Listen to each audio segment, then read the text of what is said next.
Câmera em ação aí. Bom, gente, hoje nós vamos falar sobre Karl Marx, certo? Como eu disse, a sociologia ela nasce com Auguste Comte, só que os pais da sociologia clássica são três, que é Karl Marx, Emile Durkheim e Max Weber. Esses três são chamados os pais da sociologia clássica, ou também conhecido como tripé da sociologia clássica. Karl Marx, Emile Durkheim e Max Weber. Nós vamos estudar os três, certo? Porque eles são muito importantes para a sociologia. Bom, Karl Marx, todo mundo conhece alguma coisa dele, porque, né? Quem nunca ouviu falar do Karl Marx, né? O homem amado por alguns e odiado por outros. Na verdade, assim, o pensamento de Karl Marx, de alguma maneira, ele sofreu muitas mutações e foi até deturpado de alguma maneira também. Podemos dizer isso de forma muito segura, certo?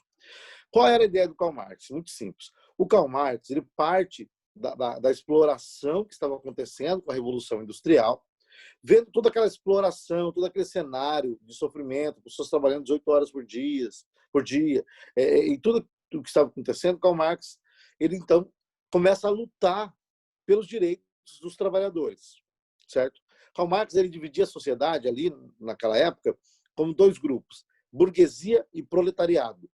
Para Karl Marx, então, a sociedade ela tem dois grupos, burguesia e proletariado. A burguesia, para o Karl Marx, são aqueles que detêm o poder. O proletariado é aquele grupo que está trabalhando sempre, são os empregados, certo? Karl Marx ele faz essa divisãozinha clara, então. Isso tem que estar claro para a gente. Burguesia, proletariado. Outra coisa que Karl Marx utiliza com muita frequência, e é bom a gente sempre ter em mente isso, é que a sociedade está estruturada em dois níveis. Para Karl Marx, a sociedade está estruturada em dois níveis. Infraestrutura e superestrutura. A infraestrutura, para Karl Marx, é a base da sociedade. É como se fosse um prédio, sabe? Você tem ali as sapatas e tudo mais, você tem que fazer, né? Fazer a base bem forte para aguentar toda a estrutura. A infraestrutura, para Karl Marx, seria a base, como se fosse a base. A superestrutura é o que vem por cima. São as paredes e todos o telhado, ou tudo mais, certo? Então, para Karl Marx, a base da sociedade, ele chama de infraestrutura, certo? E o que seria a base da sociedade? São as relações econômicas, as relações de produção, as relações naturais de produção. Que, por exemplo, vou dar um exemplo simples. Vamos supor, pensa aqui em Mato Grosso. Você tem muita terra aqui. Quem são os grandes donos das terras que produzem muito alimento, produzem tanta coisa aí? Bom, não sou eu. Essas terras pertencem à infraestrutura, que é a base de produção, é a base natural de produção. Quem é dono das terras, das indústrias, dos maquinários, de tudo, é o dono da infraestrutura.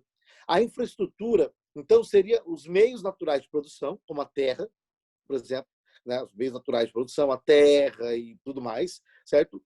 E também a das condições de produção, como, por exemplo, dos maquinários, das ferramentas, dos tratores. Ele é o dono das indústrias. A infraestrutura, então, toda essa estrutura aí, que é os meios naturais de produção, que é a terra, né? São meios naturais porque não fomos nós que fizemos, é natural, é a terra, né? E as condições de produção, como, por exemplo, os maquinários, ferramentas, tratores, cavalos e, sei lá, tudo mais. Quem é dono dessas coisas todas, ele domina a infraestrutura. A superestrutura é o aspecto ideológico, o aparato ideológico de uma sociedade. O que seria superestrutura? Seria toda a construção, por assim dizer, cultural, o direito, a moral, o Estado, filosofia, política, literatura, religião, arte. Todas essas questões pertencem à superestrutura, a educação também. Então, a infraestrutura é a base da sociedade, que é onde está a questão da produção econômica mesmo, produzindo os modos de subsistência da sociedade, certo? E a superestrutura é um aparato ideológico, um aparato cultural. Para Karl Marx, você não muda a sociedade atacando a educação. Por quê? Porque a educação está na superestrutura e a base é a infraestrutura. E para Karl Marx, a infraestrutura determina a superestrutura.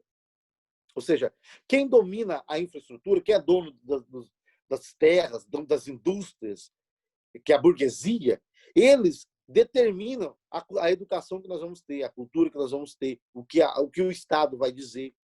Para Karl Marx, então, você nunca vai mudar a sociedade, nunca vai acabar com a exploração através da educação. Por quê? Porque a educação já é ideológica.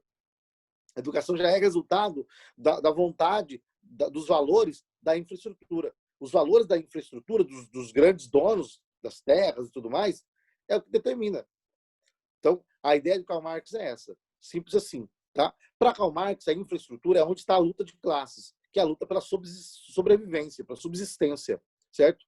A luta de classes está na infraestrutura, que é classe sendo explorada e uma classe que explora. Burguesia explora, proletariado está sendo explorado. Karl Marx acredita que essa luta de classes vai levar a um ápice, um momento em que os que são explorados vão se revoltar. Vão falar, não, a gente não quer mais ser explorado, e aí, né, ele acredita que vai chegar nesse ápice aí. Mas, por enquanto, na época dele, ainda não havia chegado, nem na nossa não chegou ainda também, não. Né? E tentaram fazer, mas não deu certo, não. Qual é a grande questão? Vamos lá. Por que a superestrutura? Quem está na superestrutura? Né? Porque o que está na superestrutura, de alguma maneira, é reflexo dos valores da infraestrutura. Por causa de duas coisas. Primeiro, Karl Marx diz que existe um termo chamado ideologia. O que é ideologia para Karl Marx? A palavra ideologia, ela tem mais de 13 sentidos. Tá? Se você pegar um livro, se você colocar no Google, você consegue baixar 2 livros sobre ideologia. Um do Terry Eagleton e outro da Marilena Chauí. O que é ideologia, né? E outro lá, acho que é só ideologia. Você colocar no Google, você baixa 2 livros. Você lê os 2 livros, você vai perceber que a dificuldade para definir ideologia. Por quê? Porque a ideologia tem mais de 13 sentidos. Então, para definir ideologia, você precisa entender em quem você está definindo. Para Karl Marx, ideologia é isso aqui. Ideologia é uma falsa consciência. A ideologia é uma falsificação do mundo. A ideia é essa. Você tem um mundo, certo? E a ideologia, ela se coloca entre você e o mundo. Por quê? Porque ela vai falsificar o mundo para você. A ideologia, ela te dá um falso retrato do mundo, para gerar em você uma consciência falsa do mundo, para que você não enxergue a realidade. Então, a ideologia é a falsificação da realidade, porque ela está entre você e a própria realidade. A ideologia, ela gera em você uma falsa consciência, te dá um retrato falso da realidade, para você não enxergar a realidade em si. Imagina que a ideologia é como óculos. Um óculos que você usa. Se as lentes dos seus óculos forem azuis, você vai enxergar o mundo azul. Se a lente dos seus óculos forem vermelhos, você vai enxergar o mundo vermelho. A ideologia, ela é como a lente dos seus óculos. E a lente dos seus óculos, por exemplo, ela é adulterada para que você não enxergue a realidade. Então, a ideologia, ela gera em você uma falsa consciência. Ela te dá uma falsa consciência da realidade. Ela falsifica a realidade para você. E quem cria a ideologia? Para Karl Marx é a burguesia. Por quê? Porque a burguesia detém os meios de produção, que é dono das terras, eles dominam tudo, eles criam uma ideologia para que você não enxergue a realidade. Por quê? Porque, na realidade, você está sendo explorado. Somente a minoria se está se beneficiando com tudo. Mas a ideologia, ela cria em nós uma falsa consciência, uma falsa realidade. Para quê? Para que quando a gente olha para tudo, a gente fala, não, peraí, eu não estou sendo explorado. Na verdade, minha vida é muito boa. Essa é a única vida, eu não podia ter uma vida melhor. Você olha para a sua vida, para tudo que está acontecendo, você acha maravilhoso. Por quê? Porque você já tem uma falsa consciência. A ideologia, como um sistema de ideias, de valores, de princípios, a ideologia ela é transmitida pela educação, pela cultura, pela mídia, pela arte, certo? Então, veja só, o que você tem? Você tem, por exemplo, uma mídia que reproduz as propagandas de quem? De quem tem dinheiro. E quem tem dinheiro? Os donos das terras. Quem domina a infraestrutura. Não somos nós que estamos pagando aquele valor exorbitante para passar informações ali. Não, sou eu e você. É quem tem dinheiro. Então, a mídia está vinculada, de alguma maneira. É claro que aqui eu estou sendo marxiano, que estou lendo tudo a partir de Marx, beleza? Se você concorda ou não, é outra história. Agora, aqui, todo mundo é Marx. Tá? Então, na ideia de Marx, vai reproduzir a mídia, a educação, a cultura, a filosofia, o próprio Estado, ele é guiado pela ideologia da infraestrutura, da classe dominante. E essa ideologia, como um sistema de ideias, de princípios, de valores, ela gera em nós uma falsa consciência. E a gente olha para a realidade, mas a gente não enxerga a realidade em si. A gente enxerga uma realidade falsa, falsificada para nós. Estilo Matrix, sabe? Mais ou menos assim. Karl Marx diz que a ideologia, então, criada pela classe dominante, ela gera em nós essa falsa consciência e ela acaba alienando-nos da realidade. Nós estamos alienados da realidade. Alienados, separados, distantes, afastados da realidade. Certo? Estamos afastados da realidade. E por que a burguesia faz isso? Para que a gente não enxergue a nossa condição de explorados e não se revolte. Porque eles não querem que a gente se revolte. Essa é a ideia. Karl Marx diz mais uma coisa. Ele diz que a alienação ela se dá também nos meios de produção. Imagina só. Imagina um cara na Idade Média, o cara que fazia uma bota. Ele fazia a bota, ele fazia todos os passos. Cortava o couro, curtia, colava, pregava. E ele vendia aquela bota por, sei lá, R$80. Trocava, fazia o que ele queria. Com a Revolução Industrial, mudou. Agora, esse trabalhador que trabalhava em casa e tudo mais, ele perdeu o seu emprego, porque quem vai comprar dele? Você tem uma produção em massa na Revolução Industrial. O valor cai. Então, esse serviço tornou inviável. Esse trabalhador tem que procurar serviço nas indústrias. Só que lá na indústria, agora, quando ele faz a bota, ele corta o couro, ele faz um pedaço, um processo, agora tem a divisão do trabalho, ele agora ajuda a fazer a bota, mas quando a bota termina, ele olha para aquela bota e ele não se enxerga mais nela. Karl Marx vai dizer que o homem exterioriza a sua essência no seu trabalho, que nós exteriorizamos o nosso ser naquilo que nós fazemos. Certo? Quando você produz alguma coisa, quando você faz algo, você está exteriorizando um pouco da sua vida, um pouco da sua essência naquilo que você está fazendo. Certo? De maneira que aquilo que você faz é uma parte de você. Você se reconhece ali, porque há uma parte da sua vida naquilo que você fez. Essa é a ideia de Karl Marx. Só que com a Revolução Industrial, o homem agora é obrigado a vender a sua força de trabalho. De maneira que aquilo que eu faço, a bota, não me pertence mais. Eu olho para aquela bota e eu exteriorizo um pouco da minha essência, um pouco da minha vida, um pouco do meu ser ali. Mas quando eu olho para aquela bota, eu vejo que ela não me pertence mais. Ela não é minha mais. Eu não me identifico mais com aquilo que faço. E por isso, aquilo que faço não tem mais prazer para mim. Eu não sinto mais prazer no trabalho, não sinto mais alegria no trabalho. Por quê? Porque aquilo que faço não me pertence. Estou alienado do produto do meu trabalho. Ou seja, alienar, transferir para outro. O produto do meu trabalho foi transferido para outro, não me pertence mais. Estou alienado do produto do meu trabalho. Logo, estou alienado da minha própria essência, porque aquilo que faço é parte da minha essência, parte do meu ser. Estou alienado de mim mesmo.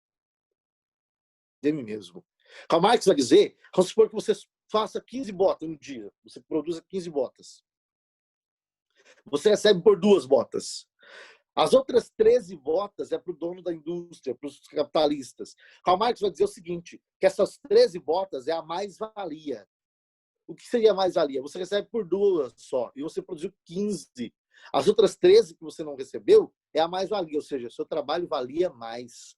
Valia as outras 13, seu trabalho vale 15 botas. Se você fez, tudo pertence a quem tudo produz, diz Karl Marx. Tudo pertence a quem tudo produz. Você que fez, é sua. Mas a mais-valia não está com você, a mais-valia fica com o capitalista. Então, para Karl Marx, isso é exploração, isso está errado, não devia ser assim. Por quê? Os trabalhadores deveriam ser autônomos, ser donos daquilo que faz. Mas como os meios de produção não nos pertencem a uma minoria, logo somos obrigados a vender a nossa força de trabalho e acabamos ficando alienados de nós mesmos, da nossa própria essência.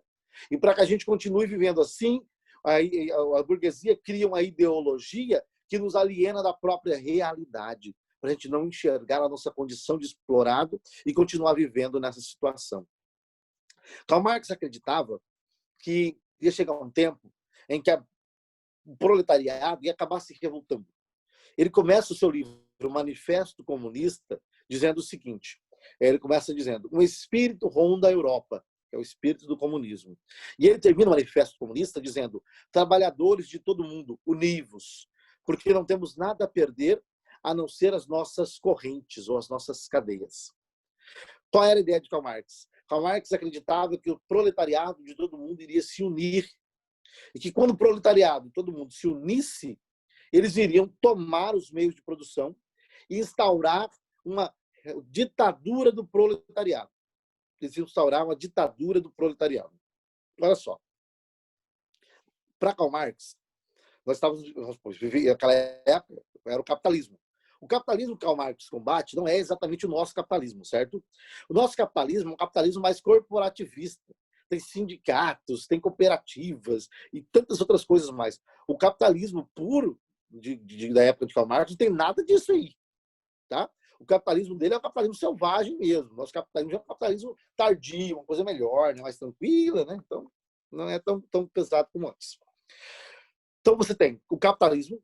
Para Karl Marx, não tem como você sair do capitalismo e pular direto para o comunismo. Karl Marx sabia que não tem como. O comunismo é onde tudo é comum a todos. Não há divisão do trabalho, não há propriedade privada, não há classes, não há nada disso. Certo? Há uma única classe só. Todos, né, vendo como iguais. Não dá para sair do capitalismo e pular direto para o comunismo. Não tem como. Então, o que você faz? Muito simples. Karl Marx dizia que, antes de entrar no comunismo, a gente precisa instaurar um sistema intermediário para preparar as pessoas, que é o socialismo.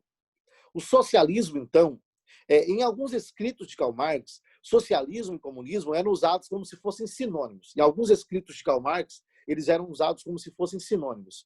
Mas depois Karl Marx começou a fazer uma distinção entre eles. E essa distinção é justamente nesse sentido aqui. O socialismo está entre o comunismo e o capitalismo. Capitalismo aqui, comunismo aqui. Intermediando a relação entre os dois está o socialismo. Qual é a grande diferença? No capitalismo, você tem o Estado. Só que no capitalismo, o Estado é burguês. O Estado é gerido pela burguesia. No socialismo, você ainda tem Estado. O Estado ainda existe. Só que no socialismo, o Estado não é burguês. No socialismo, o Estado ele é dirigido pelo proletariado. É a ditadura do proletariado. Certo? Então, no socialismo, você tem o Estado, só que o Estado já é dirigido pelo proletariado. É assim que funciona a coisa. Tá? Então, veja só. Por que você ainda precisa do Estado? Porque o Estado que vai promover essa mediação. O Estado que vai promover a mediação. O Estado que vai começar a socializar os bens.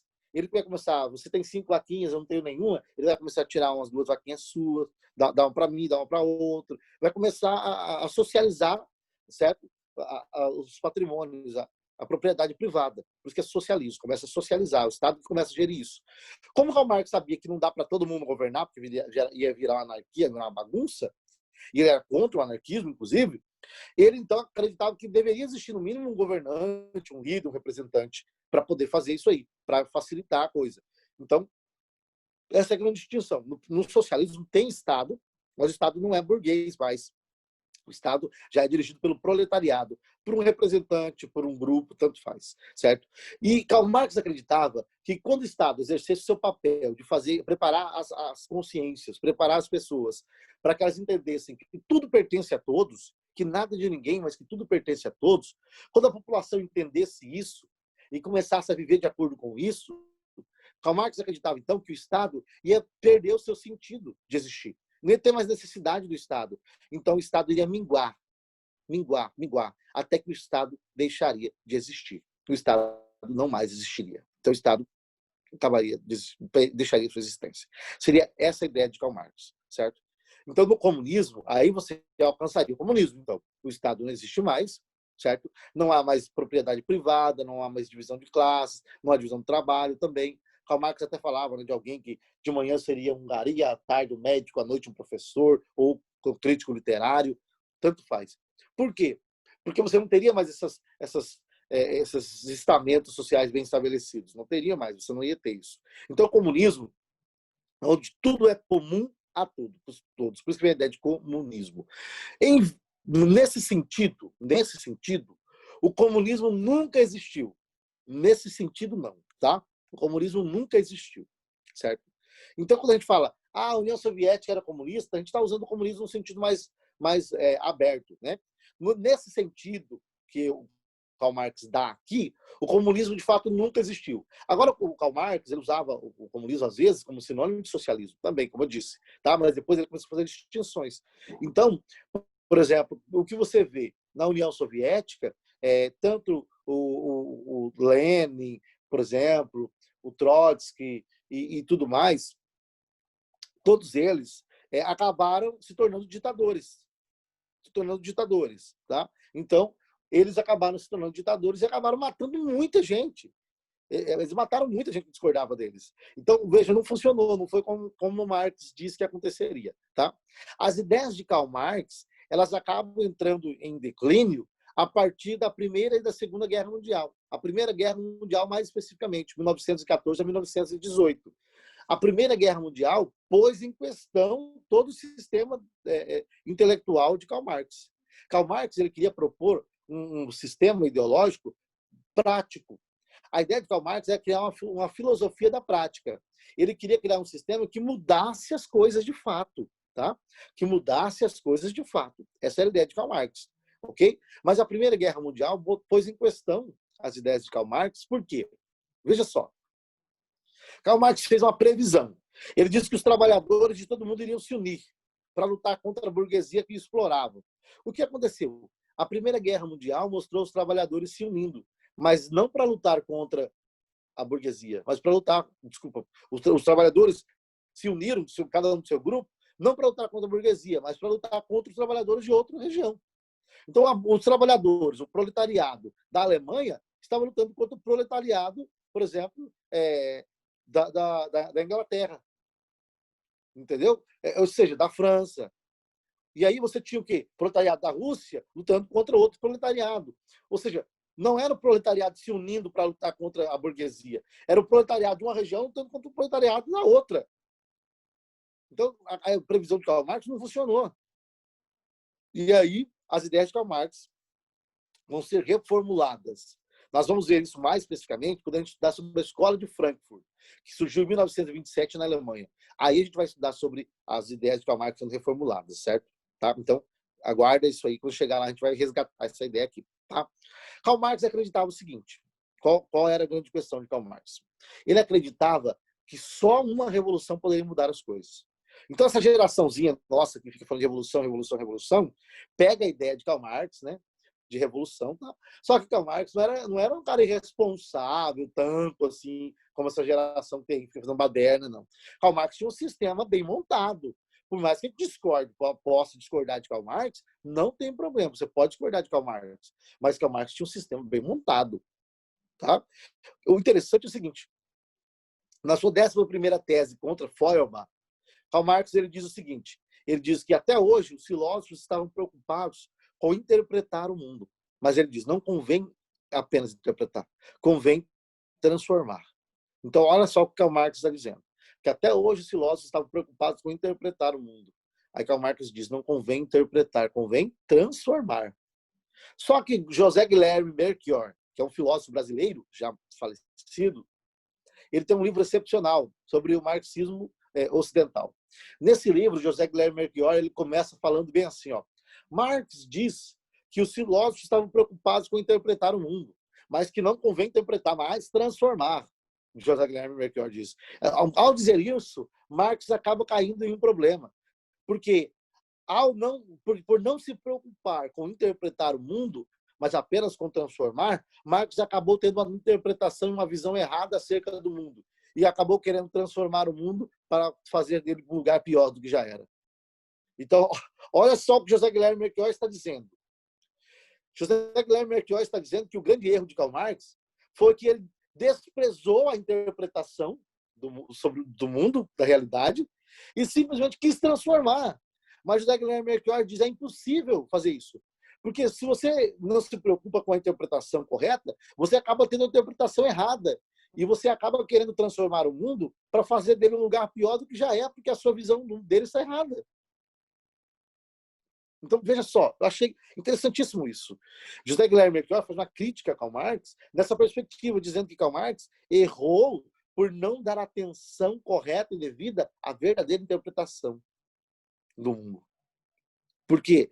Porque a prática é guiada por uma teoria, certo? Não tem como, tá? A prática é guiada por uma teoria. Então, Karl Marx ele errou justamente nessa perspectiva, porque ele não deu a devida atenção à interpretação, segundo Guilherme Melchior. Tá? Existem muitas outras coisas também mais. Para Karl Marx, o capitalismo tinha que ser eliminado. O capitalismo é um mal. O capitalismo veio e trouxe a divisão do trabalho, certo? Então, para ele, o capitalismo é um mal. Você se lembra que Auguste Comte dizia que o capitalismo não precisava ser eliminado, não devia ser eliminado, mas moralizado. Essa é a fala dele, literalmente, ipsis literis. Ipsis literis. O capitalismo não pode ser eliminado, mas moralizado. Karl Marx vai dizer que não. O capitalismo tem que ser eliminado. O capitalismo é um mal, certo? Karl Marx introduz dois conceitos. Primeiro, o conceito de fetichismo da mercadoria. Ótimo, 10 minutos, né? Tá bom. O conceito de fetichismo da mercadoria e reificação do trabalhador. Tá? Esses dois conceitos para Karl Marx são importantes. Fetichismo da mercadoria, reificação do trabalhador. Karl Marx ele disse que o capitalismo acabou produzindo uma espécie de veneração dos produtos. Ele disse que existe uma ideia teológica nas mercadorias. A mercadoria ela ganhou um caráter teológico. Por quê? Um caráter divino. É como se a mercadoria se tornasse uma espécie de divindade a quem a gente adora, a quem a gente presta culto. A mercadoria acabou se tornando uma espécie de divindade, de Deus, Karl Marx está dizendo. E qual é a ideia de Karl Marx? O que significa fetichismo da mercadoria e reificação do trabalhador? Fetichismo também pode significar o quê? Animismo. A ideia de que tudo tem uma alma, tudo tem vida. O fetichismo da mercadoria é a ideia de que a mercadoria é um ser vivo. É como se a mercadoria fosse um ser vivo. A gente tratasse a mercadoria como um ser vivo. Uma espécie de Deus, uma entidade viva, um ser. E reificação é coisificação. Res vem de coisa, coisificação. Tá? República, coisa pública. Reificação, coisificação. É a coisificação do trabalhador. É quando eu começo a tratar o homem, o trabalhador, como se ele fosse um objeto, uma coisa. Certo? Quando eu começo a tratar o trabalhador como um objeto, como uma coisa, e começo a tratar a mercadoria como um ser, como um ente, como uma divindade, Karl Marx diz, então eu estou mal. O capitalismo produz isso. Para Karl Marx, o capitalismo ele faz com que nós enxerguemos os homens como objetos que devem ser usados e descartados, reificação do trabalhador, coisificação. E a gente olha para a mercadoria e trata a mercadoria como se ela fosse uma entidade viva, um ser vivo. Fetichismo da mercadoria. Karl Marx ele criticava o capitalismo justamente por isso. Porque ele dizia que o capitalismo promovia um culto à mercadoria, onde os homens eram uma espécie de adoradores. Tá? Tem um livro muito legal, enorme, 3 páginas. Um livro muito grande. Você encontra no Google. O livro é do Walter Benjamin. O nome do livro é O Capitalismo como Religião. Walter Benjamin é um integrante da Escola de Frankfurt. Ele não terminou o livro porque ele acabou suicidando. Então, não terminou o livro. Nesse livro, Capitalismo como Religião, o Walter Benjamin ele diz o seguinte. Ele diz que o capitalismo ele é uma espécie de religião, onde as lojas são as igrejas e os ícones, as coisas que estão sendo vendidas, funcionam como santos ou divindades, às quais nós estamos prostrados. Compramos para dar sentido à nossa existência. Então, somos consumidores compulsivos, que precisamos consumir para sobreviver. Temos uma necessidade de adoração, sabe? Consumimos porque precisamos adorar. A ideia é mais ou menos essa. Olha só que loucura. E Karl Marx está criticando justamente isso. Ele diz que o capitalismo ele promove a coisificação do trabalhador. Os homens são tratados como meros objetos. Como meros objetos que a gente usa, descarta e joga fora. Na época de Karl Marx, os homens trabalhavam 18 horas por dia, não ganhavam nada. O valor da vida humana a pessoa não significava nada, na verdade. As mulheres eram tratadas como nada. Muitas chegavam para procurar trabalho, tinham que dormir com os donos das fábricas para conseguir emprego, dormir com os gerentes para conseguir emprego, ou até mesmo dar as próprias filhas para conseguir emprego. Karl Marx partiu de um cenário em que a vida humana não significava nada, nada. Aqui me faz lembrar muito bem as palavras de Kant, que viveu nessa época, século XVIII. Kant disse o seguinte, Kant disse que coisas nós usamos, objetos nós usamos, pessoas não. Pessoas nós respeitamos. Pessoas não podem ser usadas. Pessoas devem ser respeitadas e valorizadas. É o princípio da dignidade humana já sendo esboçado aí. Kant vai dizer, nunca use a sua humanidade ou a do outro como meio, mas sempre como um fim em si mesmo. O princípio da dignidade humana já começando a se originar no próprio Kant. Veja só, o que estava acontecendo ali? Muito simples. O ser humano era tratado como um mero objeto, descartado. Então, a luta de Karl Marx foi uma luta legítima, uma luta contra a exploração. Ainda que, segundo José Guilherme de Melchior, Karl Marx tivesse uma interpretação errada, mas aquilo que Karl Marx combatia era legítimo, entende? Era real. Ele combatia um sistema de exploração bem orquestrado, bem montado, onde um grupo enriquecia exponencialmente e uma classe vivia na miséria, sendo tratados como objeto, como coisa, sem dignidade, sem valorização, sem nada. Não existia direitos dos trabalhadores, gente. Não tinha nada disso, tá? Não tinha direitos dos trabalhadores, não tinha o carga horária mínima, máximo de 8 horas, não tinha nada disso, entendeu? Não tinha direito dos trabalhadores. Você trabalhava e você trabalhava muito. Não tinha lógica isso. Você tinha que se matava de tanto trabalhar, tá? Então, os direitos dos trabalhadores começaram a ser orquestrados e pensados a partir dessas lutas. Ainda que a interpretação seja errada, ainda que eu discorde de muita coisa, não podemos tirar o mérito desses homens nas suas lutas, nas conquistas que nós obtivemos a partir deles, ok? Então é isso que eu gostaria que ficasse claro para vocês, tá? O capitalismo que nós temos hoje é um capitalismo diferente, é um capitalismo mais corporativista, cooperativista. Hoje você pode receber lucros anuais, participar dos lucros anuais da sua empresa. Hoje você não é um empregado, você é um colaborador. Olha só que legal, você é um colaborador, né? Ou seja, todo o cenário mudou, tá? Ainda tem muita exploração? Tem muita desigualdade social? Tem. Mas a desigualdade social, ela é necessariamente resultado das diferenças dos indivíduos. O que eu acho é o seguinte, essa é uma opinião minha já. Eu acho que o Estado, ele não deve acabar, não vai acabar com a desigualdade. Isso é uma coisa que o Estado não vai conseguir fazer. Eu acho que o Estado, ele não pode interferir de forma drástica na livre iniciativa, porque senão gera problemas. A livre iniciativa eu acho que é uma coisa bacana, certo? Porque o Estado não produz riqueza, mas é iniciativa privada que produz, né? Então, não tem como. Agora, eu acho que o Estado, ele, de alguma maneira, também deve estar atuando para que ele para que controle de alguma maneira, para que a desigualdade não seja tão gritante, sabe? Não seja algo tão, né? A desigualdade não seja coisa tão absurda. Então, eu acho que o Estado deve exercer alguma função nisso aí, mas o Estado também não pode ser um Estado absoluto. Então, o Estado mínimo demais é um problema, porque o Estado mínimo, os pobres acabam sofrendo mais, né? É aquela ideia, não sei se vocês já leram aquele livro, se não leram, leiam, né? A Revolução dos Bichos, Richard Owen. O livro é bacana. Ele diz o seguinte, uma hora, né? As leis, né? Todos os animais são iguais. Só que depois de algum tempo, Napoleão, que era o porco, acaba querendo poder, e Napoleão, ele manda, Napoleão e Snowball, que era bola de neve, né?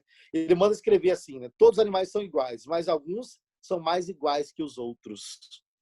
Todos os animais são iguais, mas alguns são mais iguais que os outros. Então, o estado mínimo é problemático por causa disso. Porque todos os homens são iguais, mas alguns parece que são mais iguais que os outros, sabe? Parece que alguns são mais iguais. Então, o estado mínimo seria problemático por causa disso. O estado absoluto também é problemático, porque o estado absoluto ele tende a eliminar qualquer tipo de iniciativa privada, qualquer tipo de liberdade privada, e aí vira um absolutismo. Não, isso não é bom. Então, tem que ter um controle. Essa é a minha visão. Claro que isso é a opinião pessoal minha, né? Todo mundo tem direito de ter a sua, né? Se a minha opinião está errada, aí, se alguém achar que está errado, pode falar aí que se conseguir mostrar que está errado e eu ver que está errado mesmo, aí eu mudo de opinião, né? Bom que aí eu deixo de falar isso aí, né? Mas até onde eu acho que não está, não sei também. Mas seria mais ou menos essa ideia. Eu acho que o tempo está acabando. Se alguém tiver alguma colocação, alguma consideração, alguma pergunta. Falta quantos minutos, Gabriela, por gentileza?